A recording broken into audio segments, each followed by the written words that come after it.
And we are live. Hello, hello, hello, everyone. Welcome to another episode of Sincerely Agile with Mary. Today we have a special episode for you. As you can see, you've got four ladies staring at you right here, right now. And today we're going to be talking about fear. This is a special episode called The Elephant in the Room. The Elephant in the Room. And to join me in this amazing conversation, I've got in pink Omozua Ameze Zirame, the high performance brain and neuro agility trainer. I also have, right on top of Omozua there, Stella da Silva, the international trainer and vocational consultant, and Veronica Safua Owusu, right? The free-spirited V-Power coach, strategist, and master teacher. Now, these amazing women have given up their Sunday evening, 1 hour, 90 minutes, whatever that turns out to be here with us today. I am just so excited. Thank you all so much for joining us. Now, today we're looking at fear. Okay, fear. What is fear? How does it affect us? How can we change our fear? How can we turn that into courage? Now, this is not a question and answer session. This is going to be a conversation, right? But let me start with Omozua. The reason being, right? Omozua, you are a high performance brain and neuro agility trainer.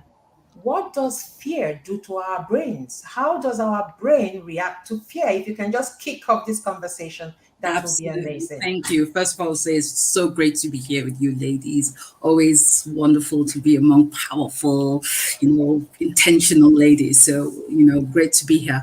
So fear, I want to take it from two parts. First of all, just like what is happening if you take the brain as it is. I don't know if you can see that very well. So if you take the brain, I want us to focus on like the green part, your prefrontal cortex being the main part. That's your executive seat of functions. It's the CEO of the brain. It needs a lot of glucose, it needs a lot of oxygen, and it cannot do too many cognitive challenging tasks at the same time. And then here in the middle region, the midbrain, that's your limbic system. It's your emotional brain. So you have all those, it processes your emotions, your insights, when you're creative, when you are, when you want to meditate, when you just want to chill. That's where that happens. And then you have here your primal brain, which would be sort of, if I take more, like you can see, don't be shocked, I have a lot of brains. I like that. You see the little part there, that's the primal brain that some people might say, some people call it reptilian brain, the primitive brain, the primal brain, but that's responsible for breathing and healing and digesting and sleeping well. And so what is quite interesting is that if you now say that that's the PFC, the green part I showed you, and that's the midbrain, I want to put my thumb right there. And that is where you have something referred to as the amygdala. It's right there in the middle, there in the middle, there. And quite tiny. And quite tiny, and it's in the middle of your brain. And that is the amygdala. I like to refer to it as the inner mind chihuahua. And it just has one pure thing. The minute literally it is threat, danger, threat, danger, threat, danger. So you have to imagine it as some kind of cabinet that you have right in the middle of your head that has all the kind of examples, data, evidence, proof for what counts as danger or threat. And the funny thing is, it does not make a difference between real danger or unreal danger. So as far as the amygdala is concerned, it could be somebody vicious is walking towards you, danger. But it could also be a new technological system. It could be a new manager. Oh, they're changing the name of the company. Is this going to be followed by layoffs? Danger. And that is the reason why this brain awareness, to understand what keeps us stuck. So what happens is that when the amygdala says, it's sort of like a smoke detector of the brain, and then it goes on danger alarm, danger threat, danger threat. What it does is that it takes all the oxygen from that your executive seat of function. It just takes it away and uses it, because the brain likes to save energy. It doesn't like discomfort, and if it can do something by taking a shortcut, that is what it does. So it focuses on only that. So you can imagine being in this state where you feel I'm going to be eaten, where the brain is going, there is a dinosaur, when it's only a lizard. So the brain, you're not going to be able to make reasonable decisions, resourceful decisions. You're not going to be able to have a conversation which is free of unresourceful emotions in that state. You're not going to be able to negotiate, because your prefrontal cortex is impacted by the loss of energy, by the loss of brain resources to do that. And then worse is that at some point you have to think there's the primal brain, the people in the primal brain who are functioning on what's going up there in the upper management. Can I trust those people? And then the people in the in the midbrain, they're running around like, what's going on? Like it just takes over. Yeah. It takes over because it cannot believe what there is. I don't trust those people, and it's responsible for breathing. And what is the purpose of the brain? To keep us alive by all means possible. Keep us safe. Exactly. So in the moment that the amygdala is, threat danger, it switches the fear circuit on. Wow. Omozua, as you were just talking, I was just saying to myself, now the primitive brain, it seems that even today, as advanced as humanity has become, the primitive brain is quick to act still when it senses danger. Thank God. Well, thank God for that. Well, it is a good thing, but you did say something that I just noted down. We cannot have a resourceful encounter if we're always in that state. No, of course not. Yeah. Because you're surviving. You are running away from the dinosaur that's going to eat you. So you become reactive rather than responsive. Absolutely. And when you're reactive, it means that you are either fighting, it's fight, it's flight, it's freeze, or even worst case, just faint. Faint and hope that the danger will walk by. And in this situation, if a person is constantly in fear, now from an emotional perspective, people say, fear, let it go. The brain is allergic to loss of all kinds. And the brain has 5 losses. It's absolutely clear. Loss of finance, loss of health, loss of status, loss of love and connection and belonging. Yeah. And which one have I left out now? So status, health, finance, right? Status, health, finance, belonging. Yeah. And when you say let it go, as far as the brain is concerned, that is let it go. To where? Let it go where? Let it go means I lose. Yeah, let it go means I lose. Okay. So the brain will always do everything to keep those things. So everything we are processing in life falls under that's the cloud, that's the distinction through which we look at life. Can I eat you? Survival. Do I get pleasure from you? Survival. Can I reproduce with you? Survival. If you don't fall within those things, that means I am challenged. I'm not safe. And when the brain is not safe, fear.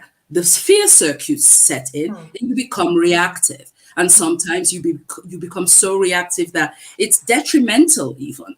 So the education is let people understand that fear also is an emotion. It is. It's an emotion. And people say fear, but I go like, let's go beyond that. When I do my emotional mastery classes, we do what we call emotional literacy. Okay? Fear is, let's say, the umbrella terminology. But fear can also be broken down into horror. But horror is then divided into either dread or mortify. So people say fear. I say, well, maybe you're nervous. And if you're nervous, what is it? Is it anxious? Is it worried? If you say fear and I feel insecure, is it inadequate or inferior? Is it terror, then you have to say, is it hysterical or is it panic? Is it scared? Then is it helpless or frightened? Because when you can name it, Yeah. Yeah. the dinosaur becomes a lizard. As soon as you were just going through that, I said to myself, that is naming it. And that is one of the, mechanisms with which That's we bring it. it here. Fantastic, Omozua. Let me see who's just joined us. We have a few people joining us. We've got Bossa watching from Abuja. We've got Kemi from Lagos. We've got Ricardo on LinkedIn. Nice to have you here, Ricardo. We've got Ronke also joining us on LinkedIn. We've got another Facebook user. And we've got someone else here, Ogunta Ereda Oguntoye. Nice to have you here.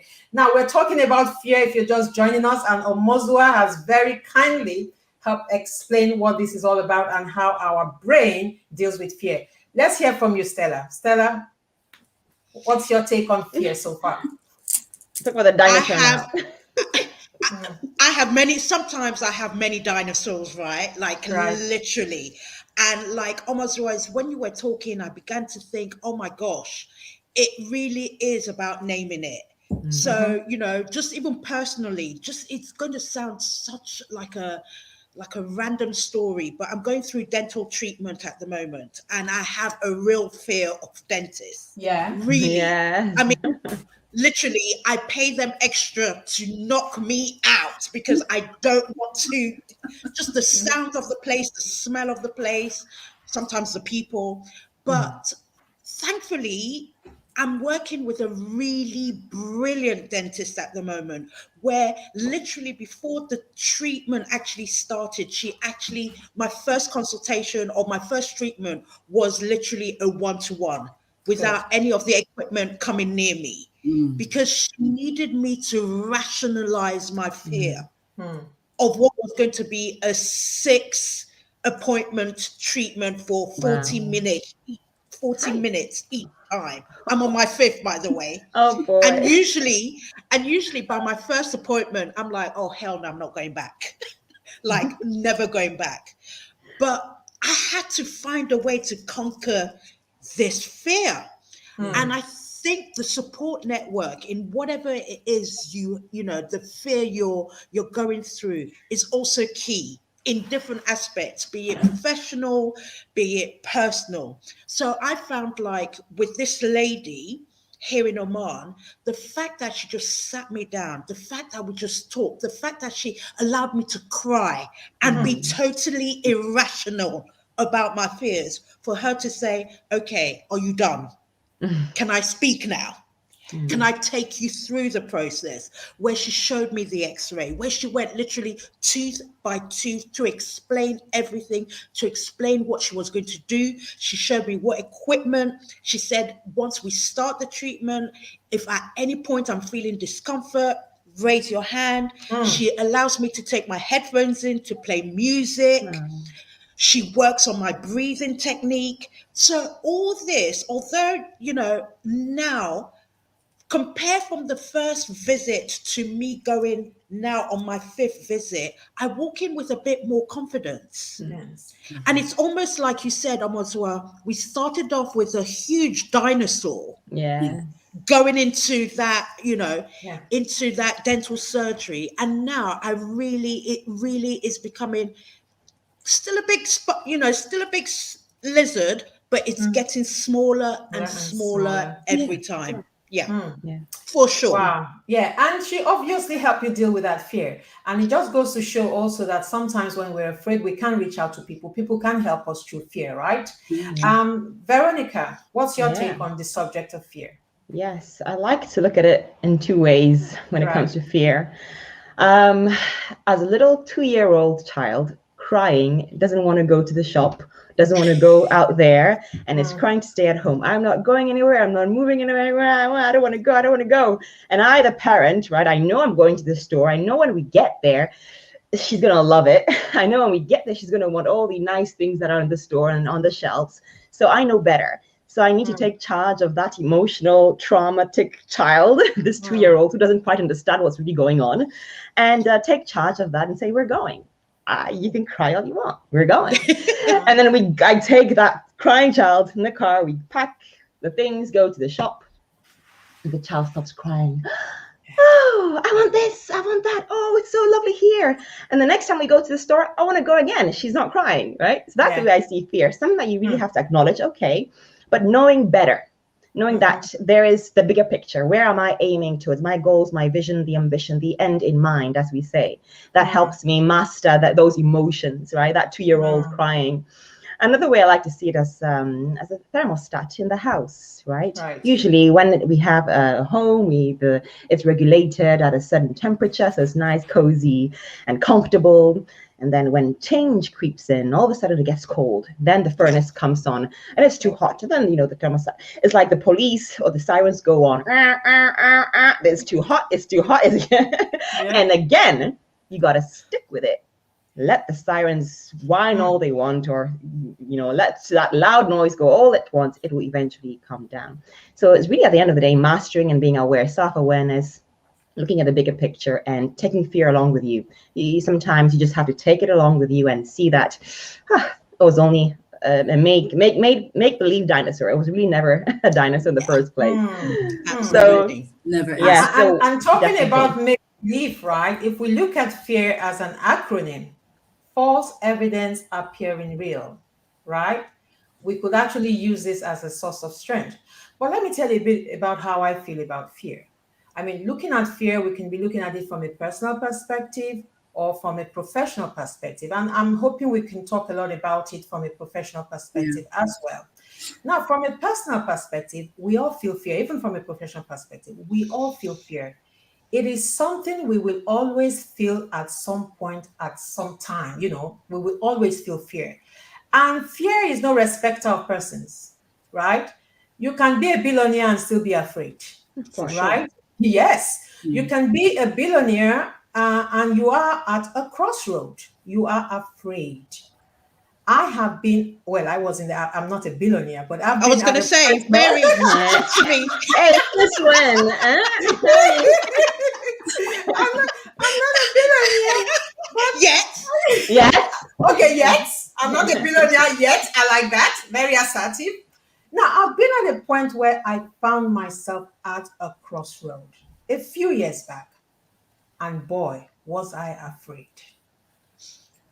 I was very, very afraid because I was at a crossroad both in my personal life and my professional life. Now, check that one out.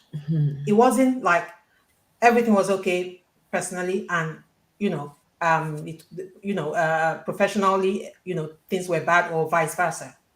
I was at a crossroad in my personal life and in my professional life.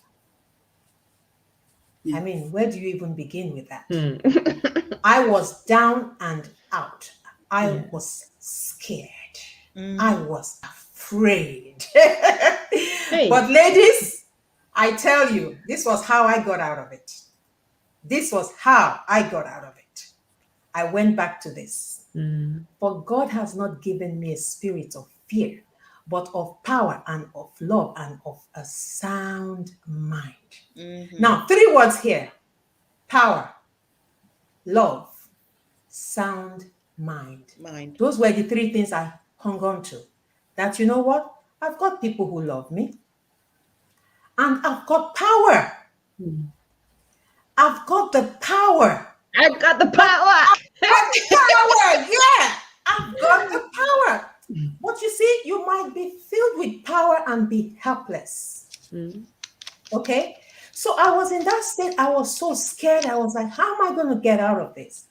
And I held on to these 3 words: power, love, and sound mind, because you can very easily lose your mind in that state. For sure. You can very easily lose your mind in that state. That was how I dealt with it. And then I went into what we call a silent, what I call a silent mode. Now, there's a difference between being lonely and being alone. For sure. Different. I chose to be alone at that point in time because I needed quiet. I needed clarity. I needed to see through all the puzzles in front of me. And I just needed to start taking that baby step one at a time, one at a time, one at a time. And these are things you have to do for yourself sometimes. And you really need that peace, that quiet to really have that clarity of purpose to even know what to do. Yeah. Because sometimes when you're in that state, you're in a state of anxiety, in a state Yeah. of confusion. Okay. And it was a time when I had to reflect. And in my reflection, I realized that I had been operating in anxiety without realizing it. And that source, the source of that anxiety was fear. Can anyone relate? Oh, yes. Oh, I think all of us, I think I, all Surely. of us absolutely. are hands up here, for sure. I remember vividly the moment where I made a decision to have a separation. We had known each other for over 15 years. This is somebody I had become so comfortable with, and he became my husband, of course. We were married for over 10 years alongside knowing each other, so over 15 years altogether. And when you're in such a comfort zone, the thermostat is regulated. You become comfortable, even in the not so pleasant situations. That becomes your comfort. And the moment I made a really drastic decision to take charge of my life and stop living passively, it was a decision that I had to make, a change. And the fear crept in. Can you do this Yeah. alone? You have been with somebody for so long, pretty much codependent, passively living your life. And he being the, the big man in the house, I let him lead. But the moment I made a decision, and that's the key word, the decision to go for what I want. And then let's take a step back. Knowing what you want, defining what you want was a big one for me. This is not what I wanted, so Veronica, what on earth do you want? Finally state that, write that down. I wrote all the things that I wanted to experience. I wrote all the things that I wanted to be. I wrote all the things that I wanted to have. All these three categories: to do, to be, and to have. And you start with one decision. One decision. And then my first decision, that was my ticket. You have to take your skills one step further and become a mindset personal development coach. Because I remember looking at the Coaching Academy UK, they dropped on my feed, talking about this workshop, unlock potential, help people achieve their goals. And so I was like, this is speaking to my heart. I need to find out more. And I made that first decision when I had almost nothing in my bank account. my last pennies. I was like, I'm going to invest in that program and I'm going to make it happen. So that was the first step that I took. And fast forward 5 years down the line, here I am. Looking back, I'm like, wow, Veronica, thank you for taking that step. Thank you to my past self. Because the story, of course, we know the story now. V Power, who was once V Powerless. So yeah. V Power, who was once V Powerless. At least that's what she thought she was. At least that was the impression. Exactly. Again, false evidence appearing real. Yeah. You thought you were powerless. And if you remember when I showed you what I held on to, what does it say? But of power. Yes. We have the power. We just need to remember that, you know what? It is down to us. And often, Stella is very active on LinkedIn. Stella would say, do you. Do you. And often when you're saying do you, what you're really saying is that, look, you've got this deposit in you. You are unique in your own special way. How can you leverage that? That is what you're essentially telling people, Stella, right or wrong? I think, you know what it is as well, ladies, is the fact that for me, I found over the years that it's other people that actually puts their fears onto me. They have their own fears, but somehow, and sometimes it's not even malicious. It's not maliciously done, they just put their fears onto me. So professionally, for example, I remember when I was freelancing as a training consultant back in the UK, and I was doing okay. I was doing very well, actually. And then I got offered this amazing opportunity here in Oman, okay? But it seemed some people were dead against me going. And again, they were giving me all sorts of reasons why not to go, right? And again, I took everybody's opinion on board. And funny enough, it wasn't my family. It was more friends. And again, it was probably a few friends my age who, again, are just stuck in a rut for whatever reason. Okay. And we, they all want us to be stuck in that same rut. Companionship. Hey. Companionship, right? Come on, let's So stay this- together. You going? Exactly. So they start to put in their fears. Oh, well, I know for a fact that there's no way I can go and live in Oman, in the Middle East. They will kidnap you. It's too hot.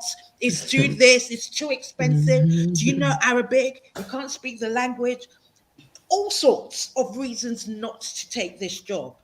But again, I had to go back in and remember, like you said, I'm all about hashtag do you.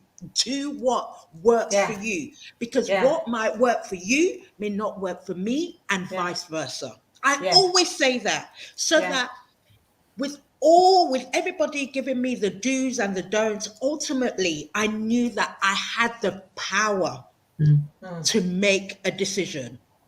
And it was all on me to decide that I was going to leave my family behind in the UK and take this 2-year opportunity, which has proved to be an amazing adventure. Okay. And it's something that, again, I know I've worked for. So again, Omazua, I want to even ask you this question, because when we were talking about fears, and especially like with the dentist, I go back to my childhood. So again, there's a lot of psychology that comes into it, right? In terms of absolutely. Right. So that all these fears I had as a child, especially with the dentist, they followed me into my 50s. Of course. I mean, it's just the way life occurs to us. You know, it's I always say life occurs to you in a certain way. And I think it is absolutely unresourceful to say, I don't want to feel fear. I want to live a life where there are no fear. First of all, emotions are part of life, and God forbid that we don't feel them. Fear is part of it. It's about being literate about that, but you need to learn it, because also I feel that a lot of people are so busy looking at people who have gone through a lot and who have made it. And what that does is that it paralyzes them into, what can I possibly be? What can I possibly do? I'm afraid to do that because I don't have what that person has. And I like what you said earlier, Mary, about being you. I have written on my computer, do you, be you, live you. Absolutely. That is the first thing. I know that what is part of it's like a lasagna. Nobody makes a lasagna without the pasta part of it.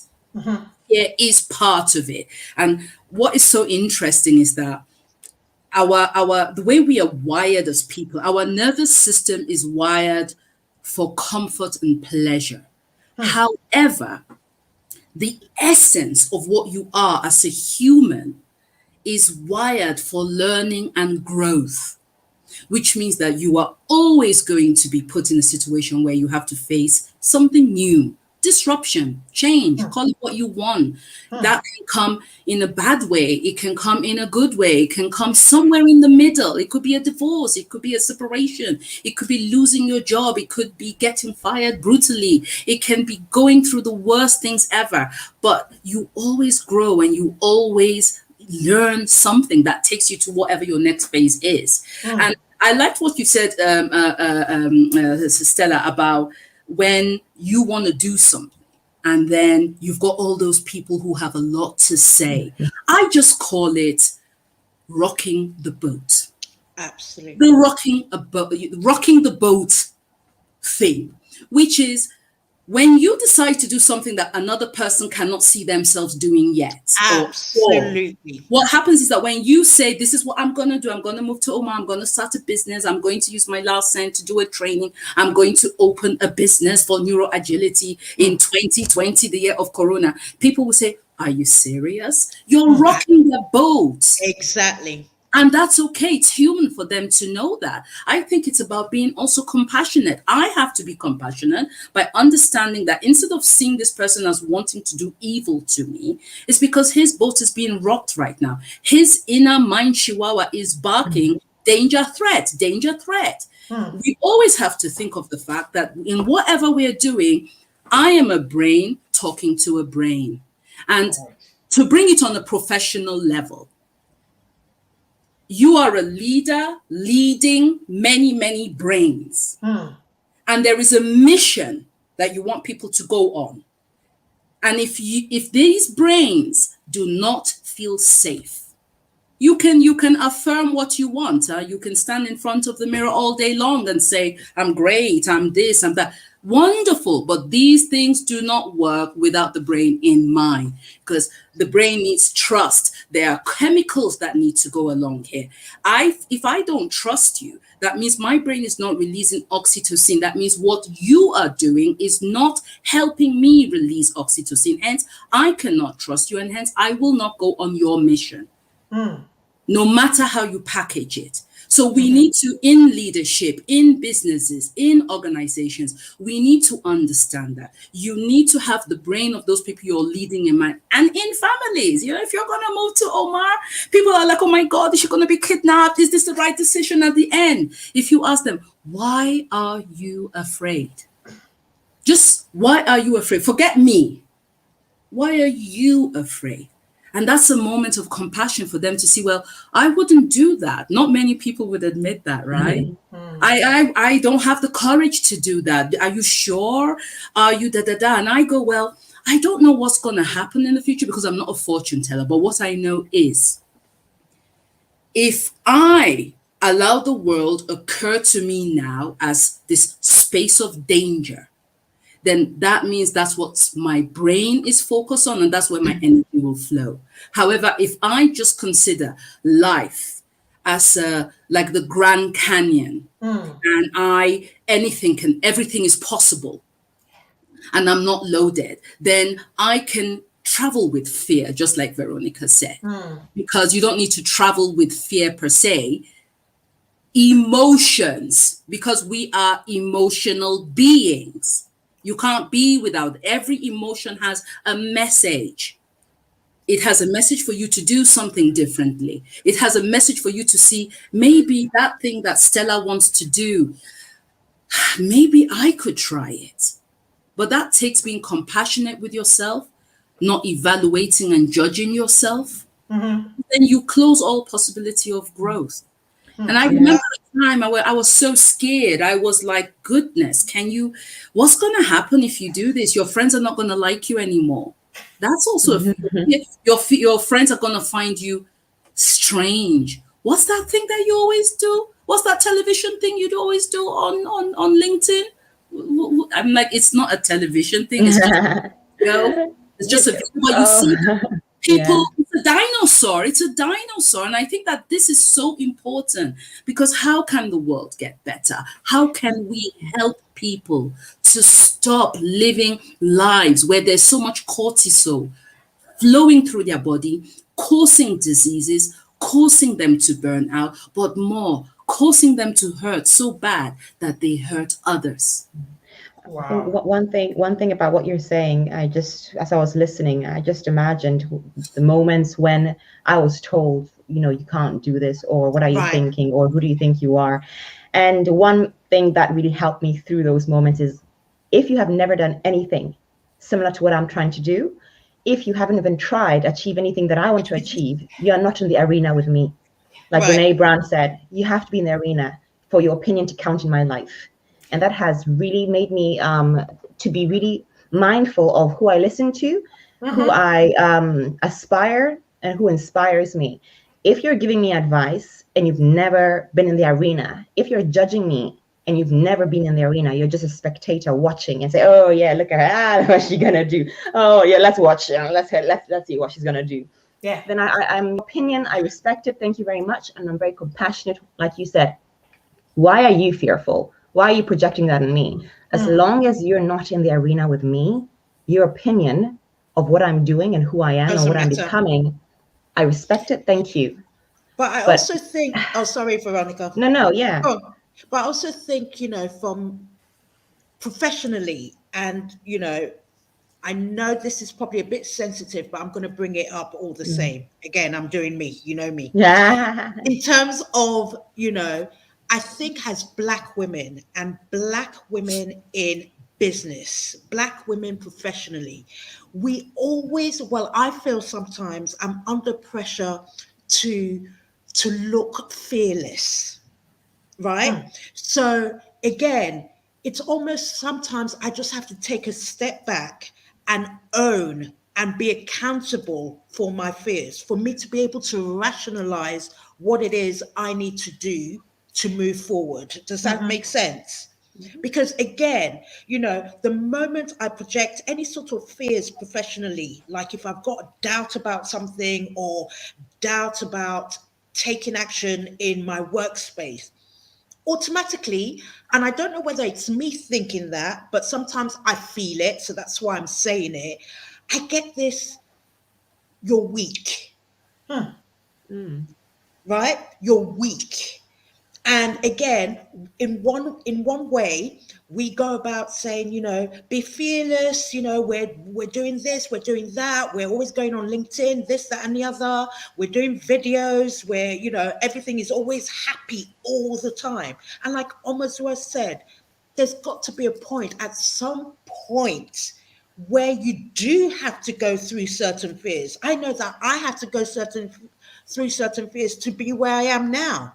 Of course. Otherwise, Of what would course. happen? Absolutely, Stella. But I really love what you just said.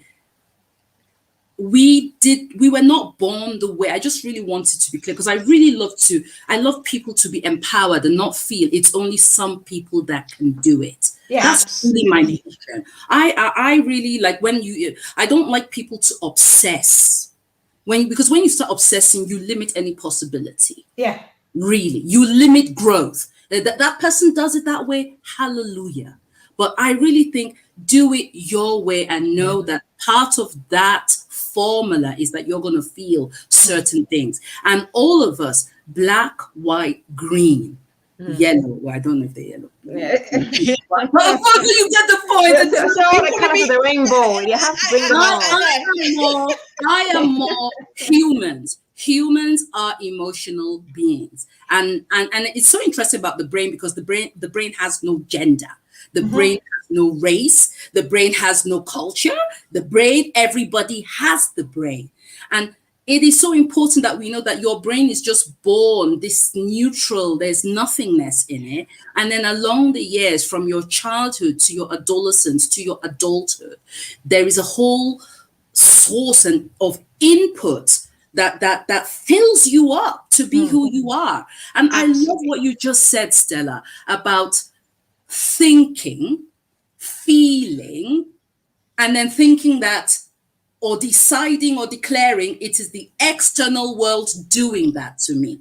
Absolutely. We are humans. We are drama creating, label stamping, movie making, excuse creating beings. That has nothing to do with what's going on out there. We need to acknowledge that.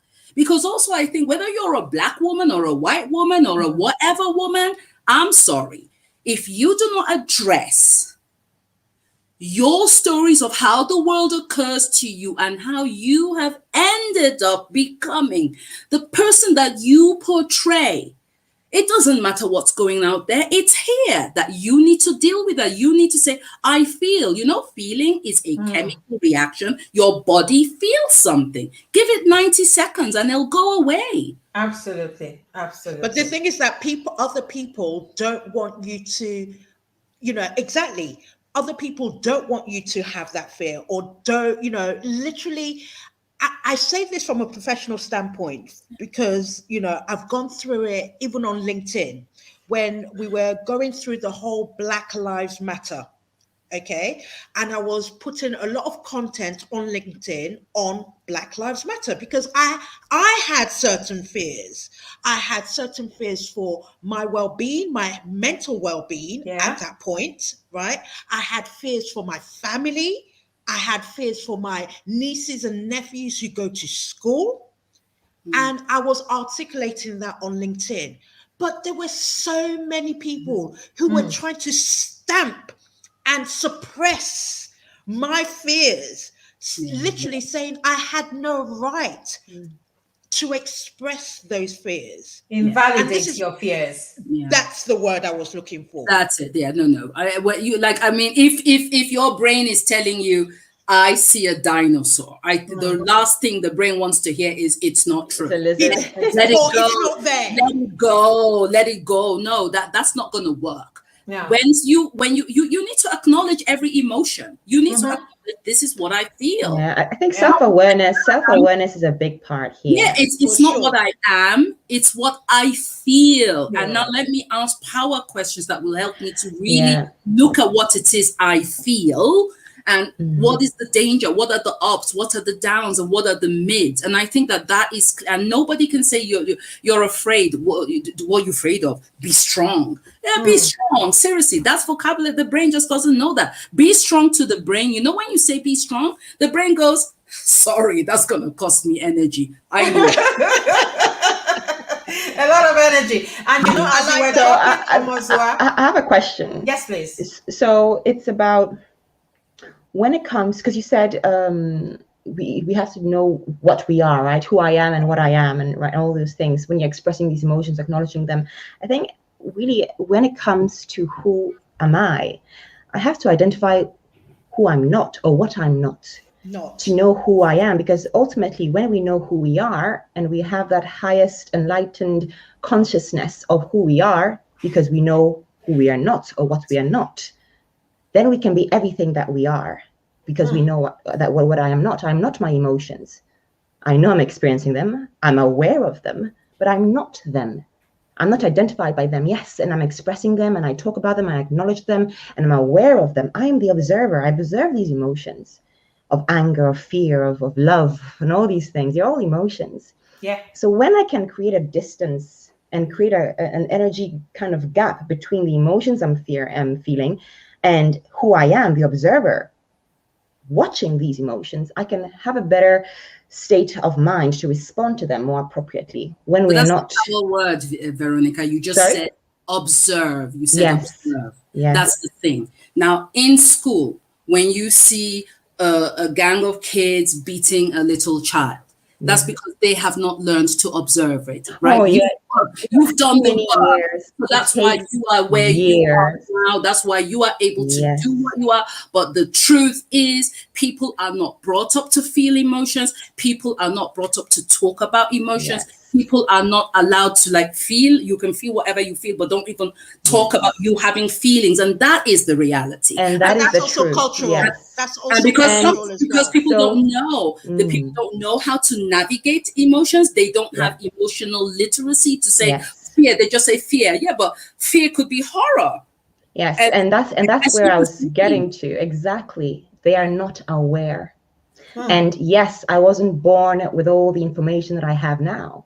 I actually didn't know half of the things I didn't know. I know now as a child. You said, we were not brought up these ways. And many children at school watching this bully, doing all these things, they are not enlightened and they're not aware. They are living in this cloud of a loss of, who they are and what they are, and it's all muddled up. Yeah. So yes, they don't know. And yes, they are not aware. And yes, they are not the observer. They don't even know who they are. So when it comes to a certain point in your life, we have to eventually take responsibility. Yeah. And it takes people like us bringing the word out, and those that are not taking responsibility through our word, through our passion, through our voice, make that aware, create that wake-up call and say, yes, you may not know, but it's your responsibility. Thank you so much, Veronica, for saying that, because I have here, when we share our stories, experiences, and knowledge, it becomes part of someone else's plan to think differently, be courageous, and perhaps it could possibly be a survival guide. I mean, here we are talking, sharing our perspectives, be it personal or professionally. Somebody is taking a cue from this. Yes. Somebody might be thinking, you know what? I think I want to have that conversation about whatever it is that's been making me anxious right now. I think I'm sort of ready, or I feel empowered now. having heard all what we've been talking about here today. So coming back to that conversation, Stella, you talked about how we have to show up as, strong Black women every time. As a professional, sometimes I get into a room, I'm the only Black woman there. No pressure, right? No pressure. No pressure. I'm the only Black woman there. So this need to always show up strong. I mean, recently we've had people saying no because they want to, step into that self-care arena. I mean, we've had it play out in the Olympics. We've had it play out in sports.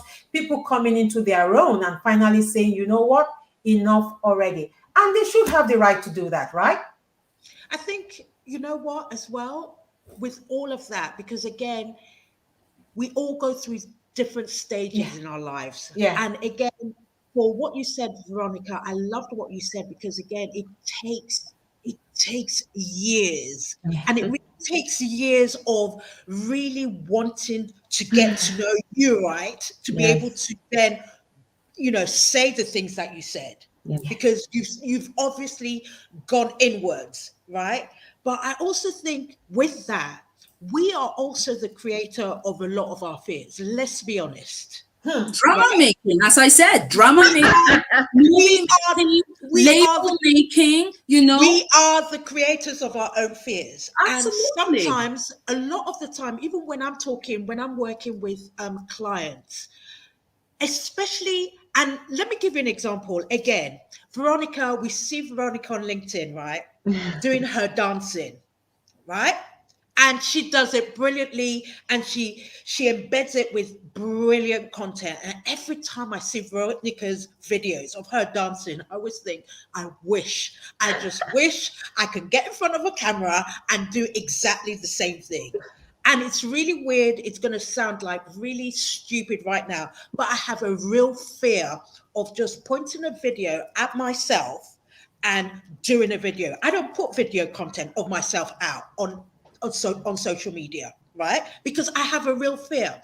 But then when I sit down and rationalize, because it's one thing me preaching to my clients when I'm not taking the same thing, I always ask myself, has anyone actually told you that you're actually rubbish when you do put a video out?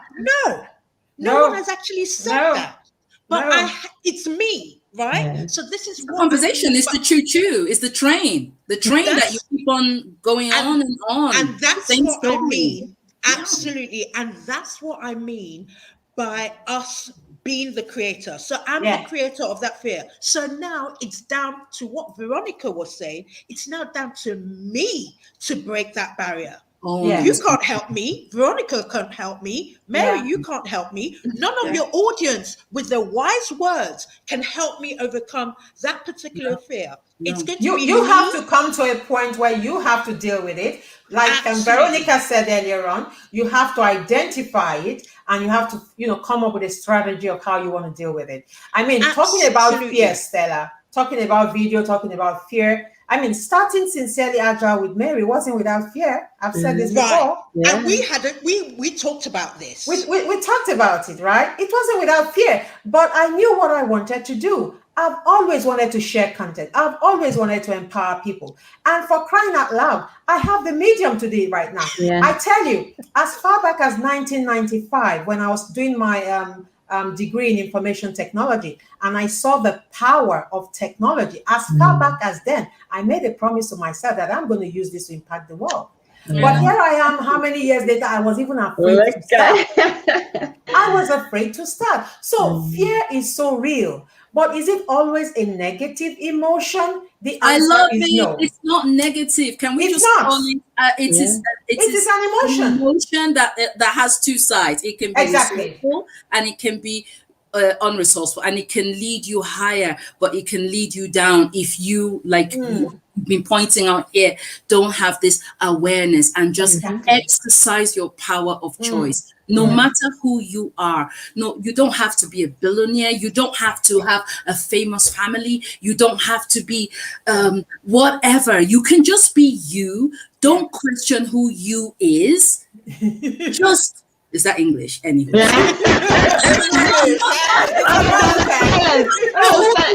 No, but who you? Don't question who you is. Don't question that. But rather, can you just say from where I am now and how fear, whatever that is, whatever you name it, horror, nervous, insecure, terror, how it occurs to me now as this mighty dinosaur. Let me just remind myself, dinosaurs are extinct. You can only find them in museums. So it's not going to eat me. So that's the first thing I know. And so now let me just look at it. You can actually look at it and you can say, well, what can I do with what I have right in front of me? What is accessible to me? How can I exercise my power of choice? Because owning your responsibility, people do not understand. The brain again doesn't like stress. Owning your responsibility, the brain goes like, do what you're doing. I'm doing what I'm doing here. Smoke, danger, threat. But rather to say, well, I need to exercise my power of choice. I can either go down the drain and keep on focusing on that, or say, I'm inspired by people who are doing it, from their inspirational stories, from what they show, and what little bit of that can I draw, plus who I am, to do something that will take me a step further, that will put me on a higher emotional state. Because also, what is so funny is that people like to say, well, be happy. Now, if you are on a low, there is a scale of emotions in the sense of energies. And if you are here and somebody says, be happy, that happy is all at the top. That is so unrealistic. That is so unrealistic. And I have to say, it totally upsets me when people just say, be happy. From what perspective are you saying that? You do not know how tied down a person is in what they feel, in that fear, that level where they are. And it's better to say, just go the next. Do you know what I mean? If you go from fear, do you know that anger is above fear? That is a much better state to be at, because anger means you can ask questions. What is annoying me? Why am I angry? Why am I triggered? It's a totally different language. And when you start giving it that name, when you start questioning, this is what you're doing right here. You're facing everything because you want to rise. You start giving it a name. You start asking yourself, what are the triggers? How did I get here? I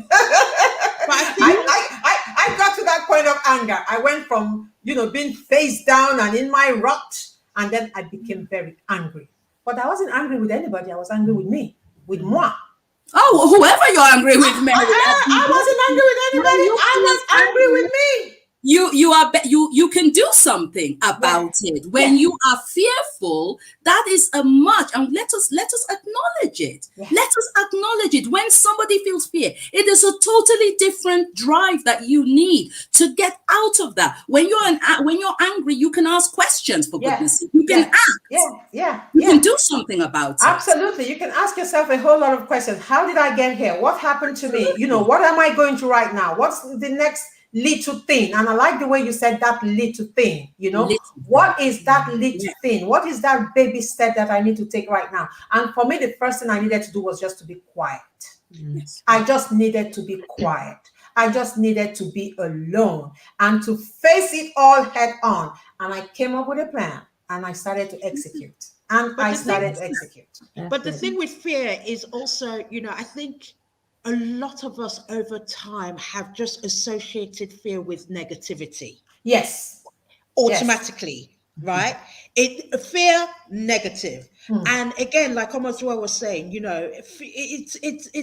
fear is sometimes not negative. You see, look, we're watching the Olympics now. Yeah, we're watching these top athletes who've trained for years and years and years, who are going on the starting line, and I'm sure all kinds of fears are going on, but that's what actually spurs them, and they win the gold medal. But unfortunately, for a majority, we really do associate fear with a negative, even our body language. The moment we're scared, The whole facial expressions changes. Exactly. Your body language is kind of like down, you're negative. So that also has an impact. So again, even as coaches, we also have to be really careful when we are trying to address certain Yes. fears and Yeah. try and again categorize them. Either is this a positive or is it actually a negative? Because again, some fears are equated with rejection. My fear of doing a live video or a TikToks video like Veronica is that nobody's going to watch it, or 1,000 or 10,000 people are going to watch it, and they are going to abuse me. But Stella, what did I say at the beginning? Loss of status, And loss of safety. Exactly. So everything that you do, literally everything that we do or we don't do has a reason. It has a brain science behind it. If your brain considers, so when we procrastinate, when we sabotage ourselves by getting, when you read that book, you're so motivated, you're fired on, or you go to that seminar and the trainer has just powered you on, you're full of adrenaline like a junkie. And dopamine, and when I go home, I've got my list. I took all the notes in the world. I'm just gonna do it. And you get home. Because what people don't know is that you cannot tank dopamine. You need to activate the release with action. Yeah. And it's just like having a shower, you Exactly. You have a shower and you clean, and next day, have a cup of dust. You need to have a cup of dust every day. Dopamine, oxytocin, serotonin. You're not doing that, you are not taking action. You know what I say there? You know what I say there? Just on that, I say stop starting, start finishing. That's very agile. That's so agile. Hey, that is so agile. Stop starting, start finishing. Panelist. So, like, really, and sometimes I have to tell myself that. Because you're human, thank God, Stella. I tell myself that too. Because otherwise, Lord Jesus, I start and start and start, and you think about starting. I think about starting. Thinking never gets anything done. Thinking it's one thing, and that's why I say it's one thing to think. It's another thing to action. Absolutely. And we're constantly. Is that Agilist as well? Yeah. Yes. And as you were talking, Stella, you're neuro-agile. You're getting neuro-agile, man. Yeah. Hey, that's the one. That's because she's associating too much with me these days. She's becoming very agile. way too much. But that's the way I've got to think to be able to function. Yeah. And to function positively as well. And that's key. Just listening to all the conversations going on, there are two things that just keep on standing out, right? The brain and the things that are going on in it. And then there's this word that has popped up like 1,000 times. I, the brain. And then the I comes up. And then we have all these things going. And then I have to. Who's the I? Because the brain obviously is a bit detached from the I, because I'm like, the brain is the object. And then I have to, look, and then I have to be aware. I have to kind of analyze that. Well, I mean, we can go into discussion about that. That's my area. The mind, the essence, the being, and there is an I. There is that. The I absolutely is, again, the observer, the one that sits in the highest seat of consciousness. So yes, we are human, but we're beyond that as well.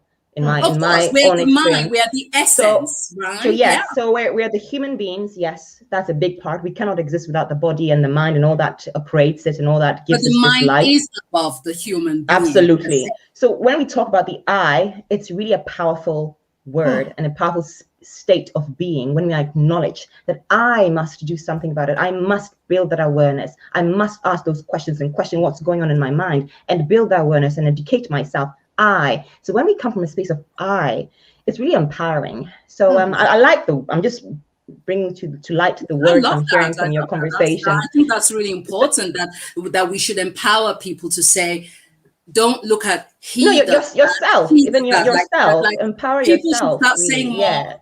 What can I do? What can I move? What can I influence? What little thing can I do where I say, wow. Yeah. And so the I for me it's very personal, because it's what really got me through some of my toughest moments, from standing in front of the pawnbroker shop selling the last precious thing that I had. I'm not even going to say what it was. Some people who know my story deeper know what it was. And from that moment 10 years ago up till now, the I for me was that pure vibrational energy. Essence. Yes, I was even going to, you took the word out of my mouth. That essence, that pure vibrational energy. And when I realized that this energy, of course, looking at the universal principles, energy is creative, and where energy goes, creation does flow. I started really from that perspective of, what do I want? What must I do? What actions must I take? Despite whatever is going on in my mind and what I'm feeling. Yes, I'm feeling all those things. But at the end of the day, I take the seat in the highest seat of consciousness, and I'm in charge of whatever goes on in my mind, whatever goes on in my brain, and whatever I choose, I am in charge. Wow, that is so powerful, Veronica. That is so powerful. And this is exactly how I got myself out of that arena. Exactly. I know your story, Mary. We know it. My sister, that was how I got myself out of that arena. I've got the power. Okay, you have the power to you activate your unique potential. Exactly. By we all have the power. We all have the power, but most of the time it is dormant. It's dormant. It's dormant. That's why we have to tell our stories. That's why we have these conversations, and that's why we bring awearness to those that can't activate it. So that they can activate. So that they know that they have to. That they need to make a choice of stop putting the wrong things in. And that what you focus on is where your energy flows. Thank you. Exercise your power of choice, and then get the things that shouldn't be there out. But get them out. And and again, just to finish off that sentence, we can. One thing I've realized, I can tell everything. I can preach and preach and preach. It'll go here and come out. I have to live by example. I have to show. I have to not only tell, but also show. It's a powerful state also to empower others by showing through your own life experiences that, listen, this is where I was, this is where I am, and you can do it too. It's really powerful. I think the fact that Stella, sorry. I think the fact that you've emphasized the word I, even as a trainer, when I'm delivering on employability skills and I'm working with clients who have to do their CVs, it's amazing how fearful they don't want to use the word I. And I'm like, but it's your resume, it's your CV. You've got to demonstrate certain skills. You have to tell me, the potential employer, what value you bring or you will be bringing to my company. So you've got to use the word, or you've got to use I. So when we're talking about that, doesn't that take courage too? Doesn't that take courage, Stella? Because totally, you've never seen yourself. If you have a story of shame, if you were brought up, don't be seen but not heard.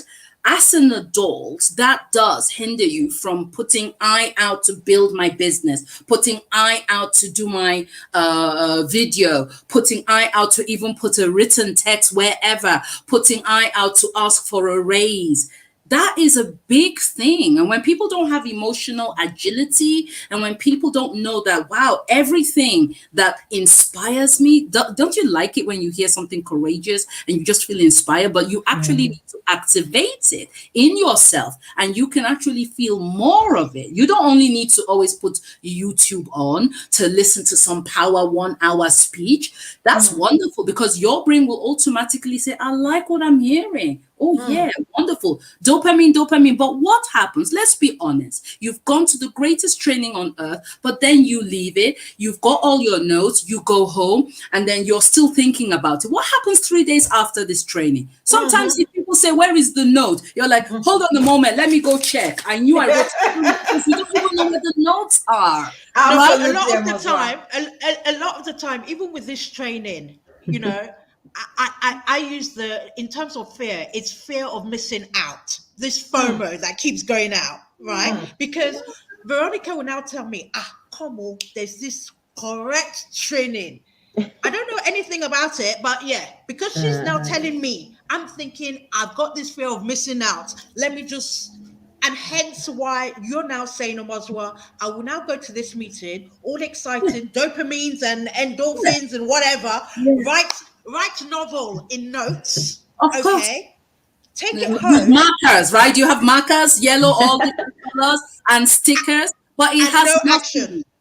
It has nothing to do with the declaration. You know that Absolutely. we have a hidden commitment and we have we have a declared commitment. I'm going to do this. I'm going to do this. But the point is, we need to help people understand that you have got undeclared commitments from your childhood, from when you were an adolescent, when you realize I don't belong. And because you realize I don't belong, you started being a certain way. And then you think that that's your identity. But you were not born like that. And when you were a little child, you realize something is wrong with me here. Because people kept on saying, stop doing that. No, don't be like that. Sit, eat with your mouth closed. Don't talk. And when you become an adult, you realize, oh my goodness, something is wrong with me here. And then I don't belong. And so I have to be a certain way. And now I have to do everything on my own because my parents have said, I did my job. Now you do yours. Now that is so We're here to change interesting. the narrative. We're That here is to so change that interesting. narrative. That is so interesting, Omozua, talking about childhood. I mean, who here had this experience where your mama would say, don't eat your chicken until you finished your rice? Yeah. Did that happen to you?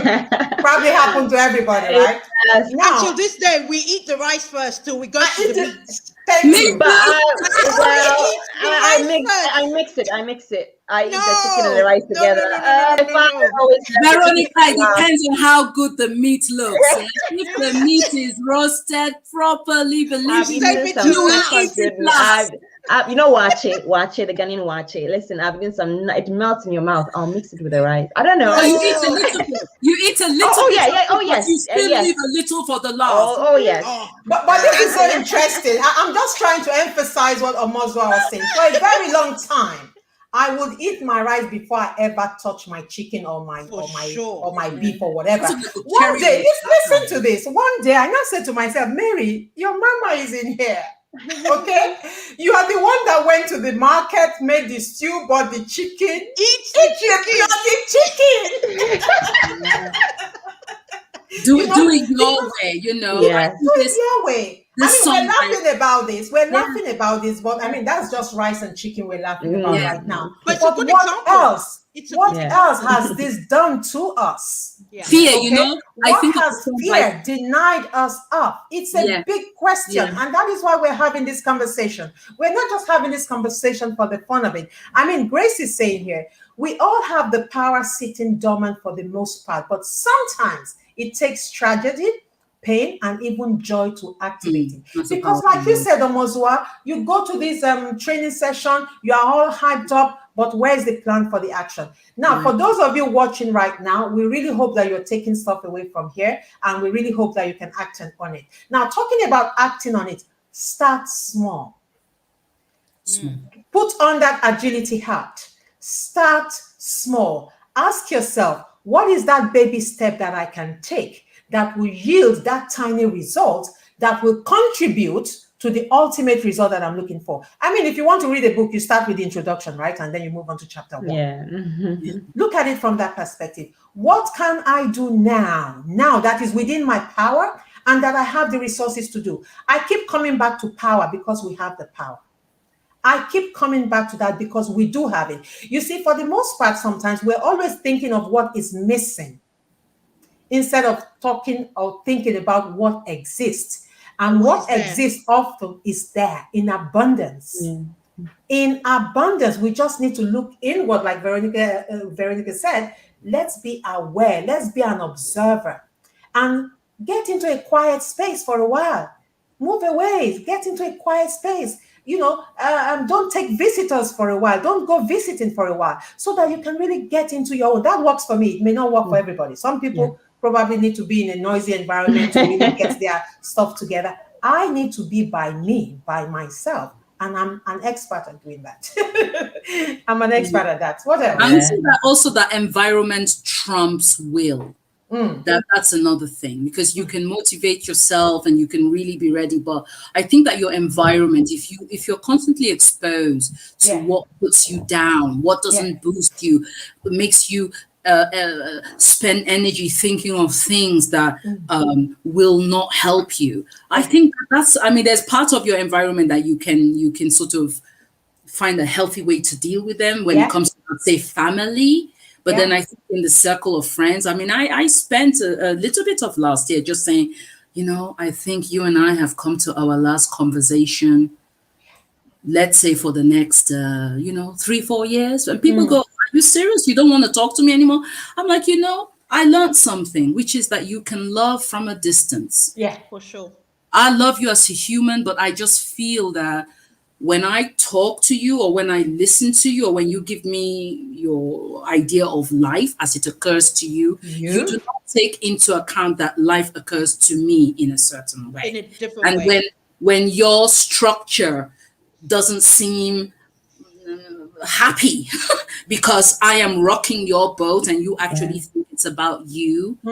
And I know you've got your fear, whatever that is to you, but fear is an emotion. Fear just means be aware. Be aware. I had a group of 9 young kids, and I'm like, guys, when you feel fear, what is it? Just be aware. It's like when you're at the traffic light. Be aware. Don't drive. Don't cross without looking left and right. Be aware. And then what happens next is where you exercise the power of choice. You can either get into this whole reactive setting where you don't open your business because I'm afraid it won't work. I'm afraid But when you understand that the brain is wired to keep you alive. And so sometimes opening your business, asking for a raise, doing something you've never done before, putting on a video, posting something on LinkedIn, writing a blog, starting a website, whatever that is, it might totally terrible to you, and you feel it, and it's like rejection, like you're losing, right? And you get stressed and your brain is releasing cortisol, but it's okay, if you just breathe, become intentional. But based on what you're saying as well, I think it's also, again, with fear, it's what you've got control over. So, let me not lie, when I'm on a plane and the pilot has got complete control to take me from Oman to London, trust me, when there's a bit of turbulence and the fears really start, because as soon as that plane shakes, I'm already praying, I'm already making a wish, I'm already doing notes and all kind of things. But it has to take that captain to come and, do the whole reassuring, just put your seatbelt, nothing to worry about. And breathe, give the brain energy to rationalize and become. And there's some captains, right? There's some captains who actually reassure their passengers. Because they will say, oh, we're just going through a little turbulence, nothing major. Nothing. Meanwhile, for me, let me explain, let me use this analogy in terms of even flying. Every time I'm on a plane and there's turbulence, automatically my guard is up and I have this real fear, right? It's made worse when the captain tells during turbulence and I see the cabin crew walking up and down, I'm thinking, okay, we're not going to crash. We're okay. But the moment the captain tells the cabin crew to take a seat during that turbulence, something is wrong. Hey, I'm about to die. Movie making, right? The movie goes on. Yes, these are considerations. It's quite serious. Actors in it, and so the fear really.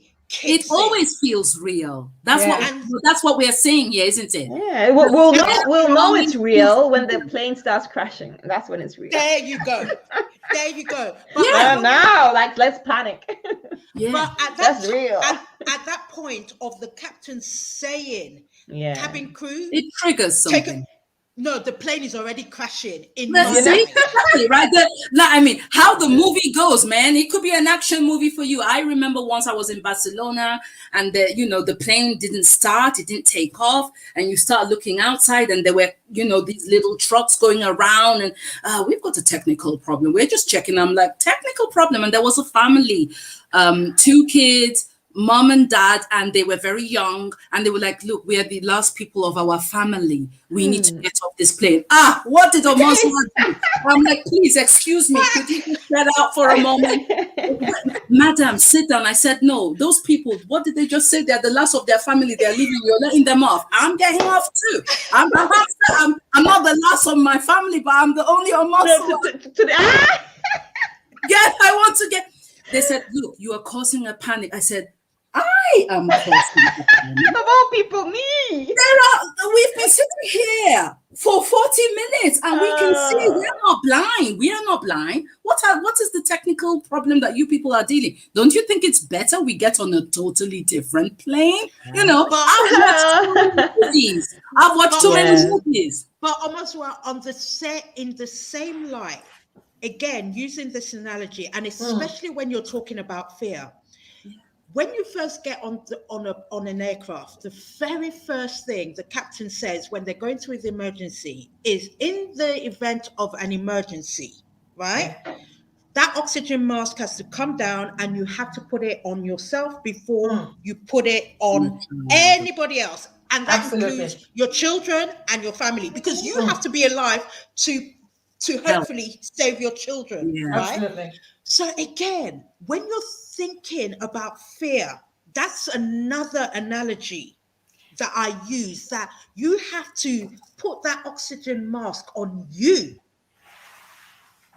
Right? You have to breathe in that oxygen, because otherwise, not only are you going to die, but your loved ones are going to follow suit. Absolutely. Because a child or a baby will not be able to put that oxygen mask on their face. Not so this is what we're talking about when it comes to fear. And again, I'm so good at preaching this, but put me on a plane and one little shake and, oh Lord Jesus God, okay, I know I haven't had a chat with you for a long time. Come on now. This has been amazing, ladies. This has been amazing. Now, I've got face everything and rise. Believe it or not, we've been talking for 1 hour, 16 minutes. Now we're going to wrap up. We're going to wrap up on this. We're going to wrap up on this. Now, Veronica, you said something, or was it Omozo? And I have often said this. Put it out there in the universe. I tap into the universal principles, okay? I do that a lot. I mean, some people might think, oh, what is that? It's not Juju. a thing for them. It is it is a thing for me. I put out positive and it works for me. That's number one. Number two, I often remind myself that my energy, remember I've talked about power, okay? Yeah. My energy will go to where my mind goes. Yeah. Let me give you a very vivid example. If you decide today you want to buy a yellow BMW, trust me, the moment you start out of your house, you step out of your house, you're going to start seeing a yellow BMW. Now, those yellow BMWs were always there. Yeah. You just never saw it because it wasn't your need.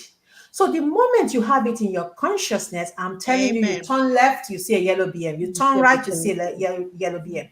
That goes with everything else in our lives. So we need to really guard ourselves. Like I think it was Omozwa that said, what doesn't need to be there, get rid of it. It served its purpose. Honestly, get rid of it because it will consume your energy that should otherwise be directed to something positive. Now, again, talking about face everything and rise. Omozwa, you said if someone says be happy, I mean, you're down here and happy is there. So how do we rise to happy? How do we face everything and rise? Last words, starting with Stella. So for me, I'm going to use this. And again, it's so simple, but I think it just, it says everything for me because, again, it's the small things that make me happy, like really. And let me use this. Every time I go to a shopping mall and it's always packed, right? There are cars for days and you're looking for that one parking space. Yeah. Before I drive in, I always visualize a parking space. Always. Okay. because again, you're talking about putting it out there in the universe, right? Yeah.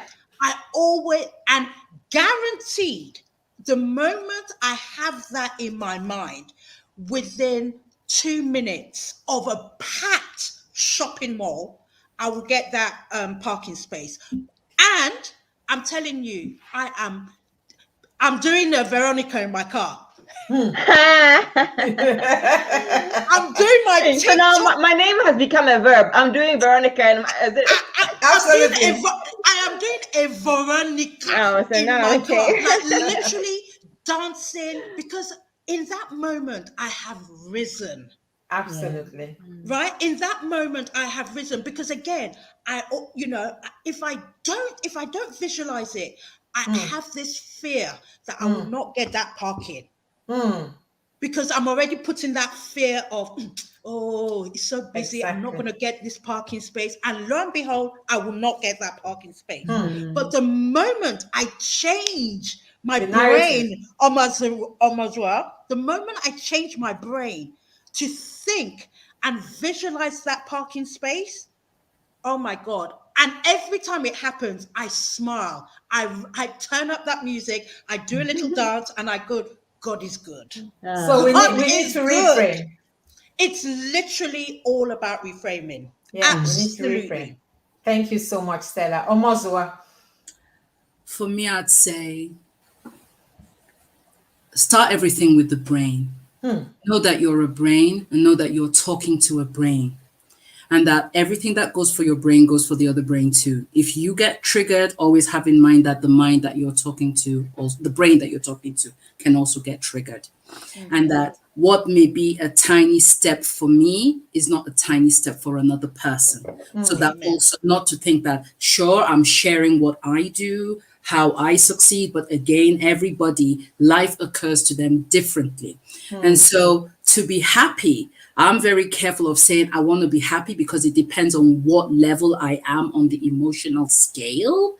And I am very careful with expectations. Expectations are good to a certain extent, but expectations are also the source to a lot of disappointment. And that is an absolute fact. So that I say, you can expect something to a certain extent, but just leave. Think about what is possible when you leave out expectation, but you're taking actions that can only lead to something amazing, something that you didn't even think was possible. And that's way more relaxing for the brain. And when you have expectations, because you cannot avoid it, also just be realistic and tell yourself, it may not go the way you expect, but be okay.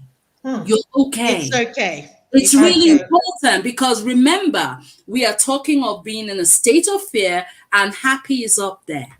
And so I would say, be CEO of your brain. Starts with the tiniest thing, which could just be the awareness that you have one. Explore into it. What does it do? And know that your brain, your inner mind chihuahua, mine is called Diana. She's going to look at you with a suspicious eye. You know, when you stand in front of the mirror and you're like, oh, I'm this, I'm that. She is looking at you and saying, I don't know what you're doing, but I don't believe that thing. You need to be quite clear on the instructions that you're giving, meaning like what Veronica said about, this observation. It really means to me being intentional and attentional, and knowing that everything you do or don't do has a brain reason. There's a science about that. And I think that the earlier we start teaching our children this, the more we have this consideration when we relate with others, the more we can help others. But individually, wherever you are, whoever you are, if you're in the tiniest village, if you can find a way that is how you get over fear as a lizard at all times, and never a dinosaur. I love it. Yeah. You will approach it differently. So how that picture becomes for you is for you. Nobody can tell you how to do that. Absolutely. But that is your starting step. Fantastic, Love it. Omozo. And I'm happy you talked about, our children. We need to start having these conversations with them much earlier on so that they can develop that self-awareness as well. Veronica, please. You mentioned Diana, right? Your Chihuahua is called Diana. Yeah, yeah, yeah. I haven't got a name for mine actually, but when she does appear, I'm like, she just wants a little bit of love. She just wants to be hugged. She just wants to go. You've come again. Okay, come. I love you. I love you. Come on. Yeah, we know each other, right? We know you want some attention. Let me give you some. So I really practice self-love. Oh boy, I love myself, and I know there's so much more love that I can even love more. There's no limit to how much I can love myself. So it really starts by that. But answering the question, how to rise. For me, when I was in that state of rock bottom, you know what, up to now, I'm like, was I depressed then? I don't even know. When I was sitting in the bedroom floor, this is like 10 years ago, guys, I've never really shared this with anybody, but when I was waiting for him to come home, I had drunk a little bit of vodka. Poland will spoil you. I was there crying my eyes out in the bedroom floor. And I thought about taking my life, I was in that state. And it wasn't something that I did often or even felt often, but in that state, I just felt like dying. I was like, I don't want this anymore. And I'm like, were you depressed? Because I've never really identified, Veronica, you've been depressed in your life. I've never said that publicly. I'm like, it's something to think about. So from that state, that wake-up call was like, who on earth are you? Like, because I'm lost. I don't know who I am. So if you're going to rise, you have to start with you. Who are you? And when you identify who you are not, I'm not my emotions. I'm not all these things that are not my thoughts. That Diana, she's just me kind of, but that's not who I am as such. So really identifying that, who am I? I'm love. I'm created from love. This energy of pure essence. That's love. And love is just a pure state of being. And if I'm created from love, I am love. So that helped me. I am compassion. I'm pure energy. So once I identified who I was, and I took responsibility that, you know what, this state where you're crying your eyes out because of this man who has done this to you, like, you need to own it and say, I choose not to tolerate this anymore. I choose not to take any part in this anymore.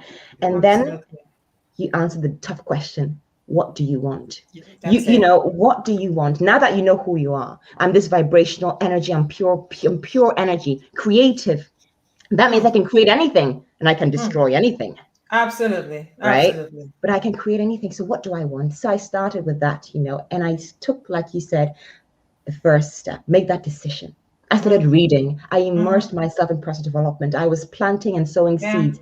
Yes, I wasn't taking action straight away, but I was planting those seeds. And then when an opportunity arose, I took action. And then I signed up for this course. And then I did this. And then the rest is history. And here you are. And it was that little step that you took, to start with, that baby step. And the beauty about taking baby steps is that we will get the result very quickly. And having that result very quickly will give us that energy we need to leverage to go and do more. I can't thank you ladies enough. So when we say rise up, I think it starts from choosing. I want to be happy. Choice. Yes, happy may be up there, okay, but I choose. That happiness, I choose. And I will walk in that direction. Can we say choose to have a resourceful emotion from wherever you are? You choose the words for yourself. Everybody will say it differently. I say I choose happiness. That works for me. Yeah, because anything above fear is resourceful. So wherever it take you to, I think that's however we want to rephrase it, whatever feels good for you. Absolutely. But more importantly, baby steps. Action, not just a list of to-do that is just hanging somewhere on your fridge or something like that. And we have the choice. That is so powerful. We have the choice to reframe, face everything and rise. This is the one I like of all the acronyms. Face everything, because where are you running to? Where are you running to? Where are you running? There's nowhere to hide, so we have to face it and remember that you have the power. This is what I'm going to leave you with. You do have the power. You have the deposit inside of you. We are also unique with our very unique capabilities, but often we are so afraid of what people would say. And guess what? They will not be there when you're suffering. So take that risk, take that chance on yourself, believing that, you know what, if you put that positive energy out there, it can happen. It has happened to me. It has happened to Veronica. It has happened to Stella. It has happened to Amozua. It can happen to anybody. But we have to take that conscious choice to say we're not going to be down there. Thank you so much, ladies. I cannot thank you enough. So I'm going to say bye-bye to Stella. Thank you. Bye-bye to Amozua. Bye. Thank you. Bye-bye to Veronica. Thank you so much. Thank you to our audience as well. Thank you for investing your 90 minutes with us today. And next Sunday, we're going to have Pierre Maria Torren. We're going to be talking about from, human resource to agile people. We want to move away from looking at human beings as resources. Instead, we want to see them as people. And she's going to come on the show to do an amazing job for us. And I'm just going to leave us with the banner for next week. So to our audience, thank you so much. Every Sunday, thank you for your time. Until next Sunday, thank you so much. Bye-bye.